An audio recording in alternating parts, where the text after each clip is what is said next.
think most of us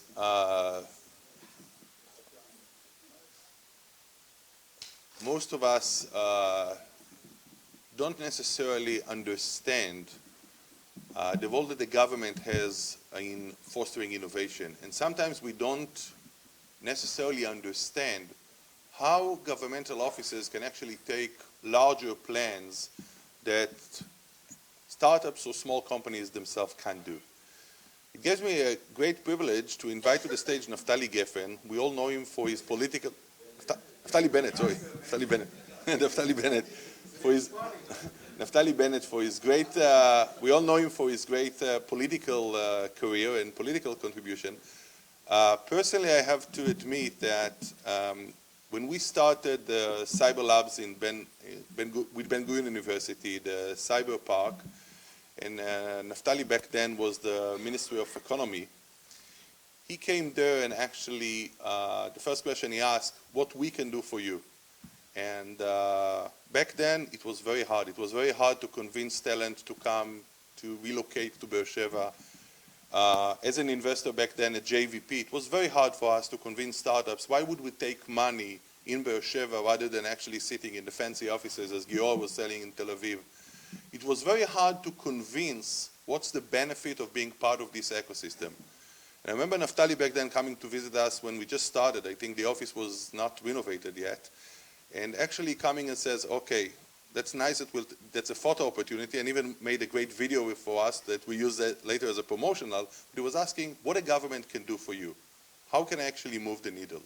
And giving Naftali's experience as the founder of Siyota and someone that actually started a startup from very early stage, at various stages in the startups until they were acquired and became actually part of RSA and now the cornerstone of our RSA services, he had a full journey. And we understood what it takes when you have a governmental official that actually understands the startup journey and can assist you. So now it's giving me a great pleasure to have Naftali Bennett and hear from him his story as an entrepreneur and what thoughts he talked to them. Thank you. Thank you, everyone. I have to say, hearing Giora was quite an inspiration because we tend to think that everything started yesterday, and that's not quite the case. And so I just want to thank you, Giora, for what you've been doing, what you're doing, and what you're going to do in the next 50 years or so. Right? At least 50. One word, because there's a lot of media here. I'm not going to talk politics, just one sentence about the regional situation, and then we'll get on with high-tech. These days we're seeing Iran play a game of brinkmanship in the region, a very dangerous game. We also know that Iran has been investing decades and billions of dollars in building proxies in the region in order to fight its own wars while the mullahs sit securely in Tehran, most notably Hezbollah in Lebanon.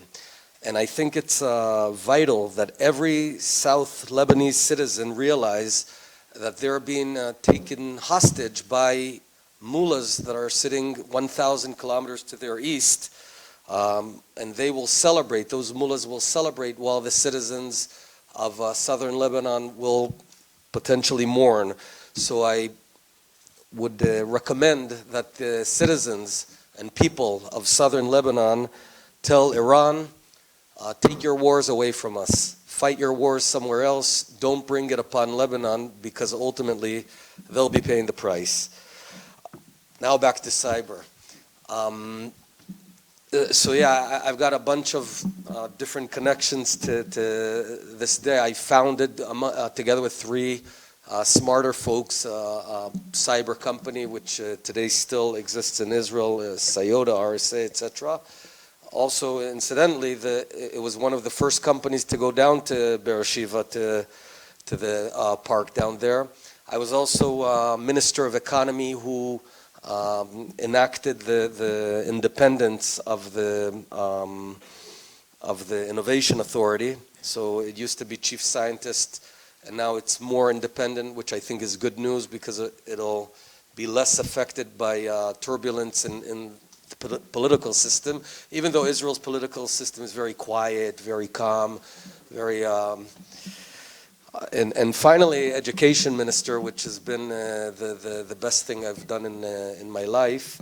I'll just say, spending time in the business sector and in government, I would say the two main things we can do as government. The first is not ruin anything in high tech, and I think we're doing a fairly okay job there. I have to say it's an ongoing job. Giora showed an Iron Dome, right? There were some days when I was in government in the past 6.5 years where I felt I'm an Iron Dome of regulation that potentially is coming to hit the high-tech sector, and we're sort of thwarting it. But as to date, I think we're okay. I think the government has not caused any damage to the high-tech sector with regulation. I had this thing, once a month, I've got my WhatsApp group with the bunch of folks in high-tech. Once a month I said, everything okay? And they said, everything's okay, I move on. There was going to be some ESOP taxation, and I jumped, called the Prime Minister, called Minister of Finance, and we thwarted that. The second thing, though, which we can contribute, and I have, it's almost been my obsession, is what I think is the single biggest need in the Israeli high-tech ecosystem, which is good people who know stuff, who know math, who know science. And Israel was undertaking, I think, one of the biggest disasters in its history. Over the decade of 2006 to 2015, the absolute number of high-quality graduates of 5-unit math, the absolute number, not even the relative number, declined by almost 40%. Year by year, we went down from 13,000 to 12,000 graduates, to 11, 10, 9, and at the very bottom, we were at 8,500, while the population of Israel, God helping, is growing. And that's crazy. So when I realized this, I viewed it as a major risk to Israel's very future, and a huge hit on opportunity in Israel, because those who were hit most were the disadvantaged kids, Arabs, Bedouin, periphery, Galilee, Negev folks. For example, in the Tel Aviv area, about 25% of the kids did 5-unit math, whereas in the city of Shlomi, or in the town of Ofakim, or in Kfar Chabad, an ultra-Orthodox town, or in the Bedouin town of Chura, you know what percentage of kids did 5 units math just 4 years ago? 0. Not one kid. Not one kid in Shlomi, not one kid in Ofakim did 5 units math. So, long story short, last year, the average of those 4 towns that I mentioned is at about 17%. So we've doubled the number of 5-unit graduates. But that's not what I'm going to talk about. Does one of these work? Does this work? Yeah. I want to share with you what I think is 2 insights of Israel's success hitherto, but we got to keep it up. And 2 angles. The first angle is that Israel has a very strong culture of the question of why. Giora talked about someone asking at the site, what's it called? Kite Pharma, why can't our immune system fight cancer? It's a great question. And when I saw you were a company commander in infantry, I was also. And I won't forget one of the days that we had an exercise to capture a mountain, some hill. That's what you do. You capture hills. So I was talking to my soldiers before, and I said, hey, we're going to capture the hill. One of the soldiers, a kibbutznik from Gonen in the north, raised his hand. His name is Ohad, and I say, yes, Ohad. And he said, Naftali, of course, you won't call your commander commander. So he asked, why? Why should we capture the hill? So you won't get that question in any other country in the world. Just soldiers do what they're told, whereas here everyone asks why. And that's a culture that's been inculcated in the Jewish people for thousands of years. We have a whole legal code called the Talmud, which no one really cares about the bottom line. There's ultra-Orthodox Haredim learning right now in yeshivas. It's not about the bottom line, it's about the debate. And much of that debate is ingrained in our national ethos.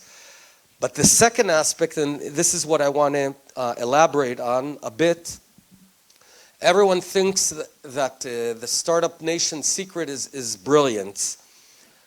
I tend to differ. I think there's a bunch of smart people here, but there's smart people in many countries. We don't have there's lots of smart people around the world. I think Israel's unique element is not only the innovation, but it's the entrepreneurship. So the secret of a startup is innovation, coming up with great ideas. But the second part, one is innovation, and the second is taking that idea to fruition, making it happen.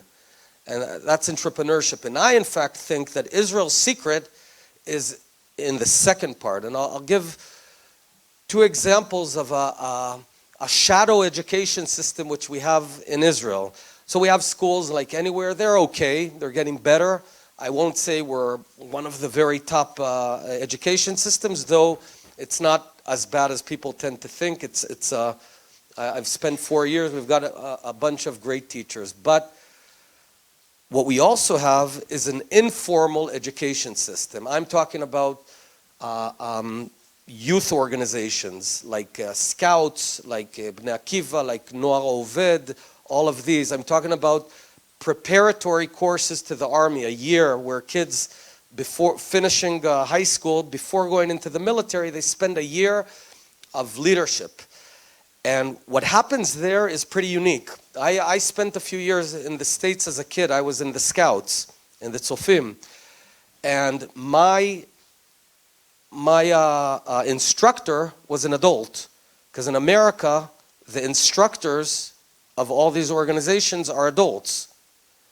And in most of the world, adults instruct youth. In Israel, youth instruct youth. So when I was in Bnei Akiva, as an example, I don't know, I was probably in 9th grade.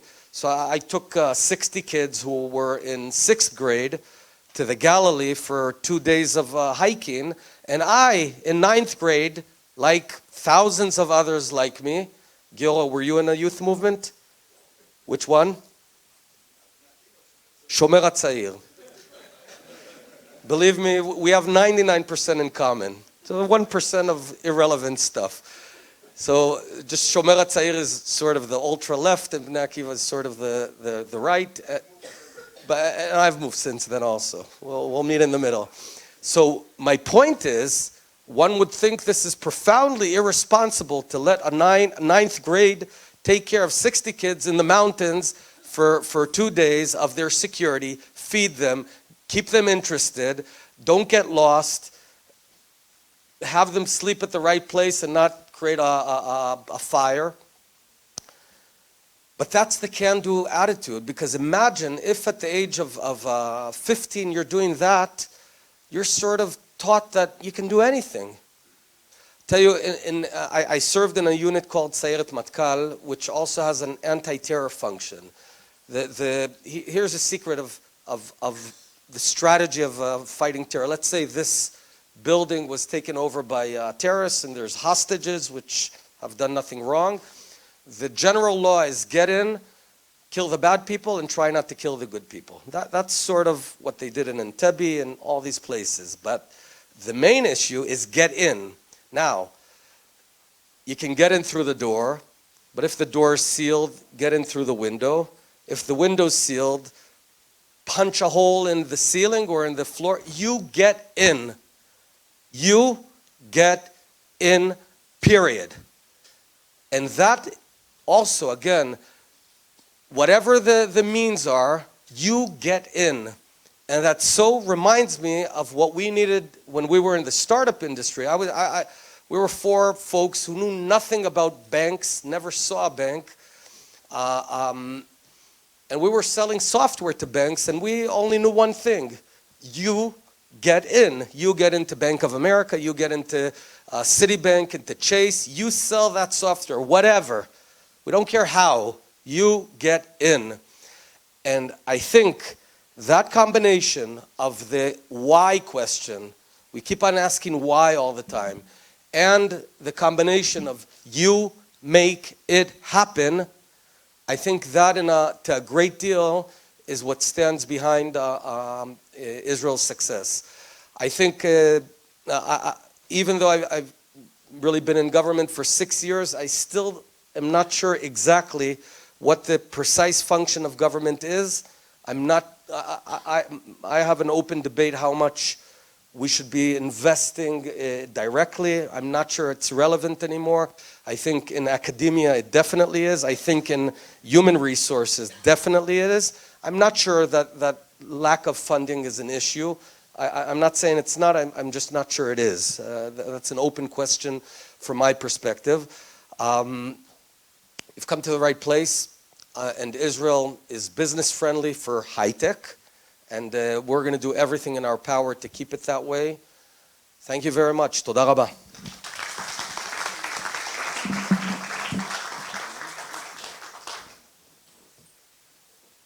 Thank you very much.